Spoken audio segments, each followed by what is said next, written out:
This channel does not promote any violent, harmful, or illegal activities. All content provided by this channel is meant for an educational purpose only. কেৱল দেশতেই নহয় সমগ্ৰ বিশ্বত কৰ্কট ৰোগীৰ সংখ্যা তীব্ৰগতিত বৃদ্ধি পাইছে। প্ৰতি বছৰে এই ৰোগত আক্ৰান্ত হৈ লাখ লাখ লোকে মৃত্যু খাবতি লয়। কিন্তু ইয়াৰ মাজতে এক ডাঙৰ দাবী কৰিছে ৰাছিয়াই।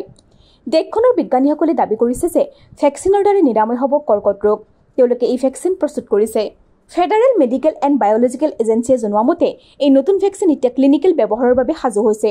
ৰাছিয়াৰ সংবাদ সংস্থা টাছে প্ৰকাশ কৰা তথ্য অনুসৰি FMBAৰ মুৰব্বী ভেৰনিকা ইষ্টাৰ্ণ ইকনমিক ফৰামত এই কথা ঘোষণা কৰিছে।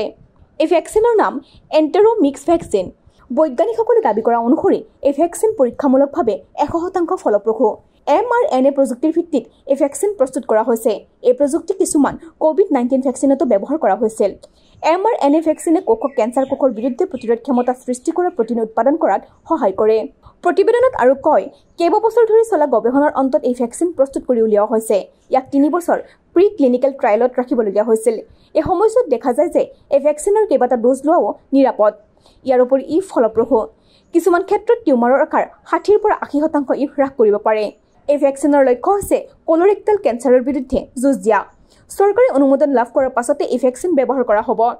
এই সন্দৰ্ভত চিকিৎসক সুবৰ্ণ গোস্বামীয়ে কয় যে পশু পৰীক্ষাৰ ফলাফল ভাল দেখা গৈছে। মানৱ দেহতো ট্ৰায়েল কৰা হয়।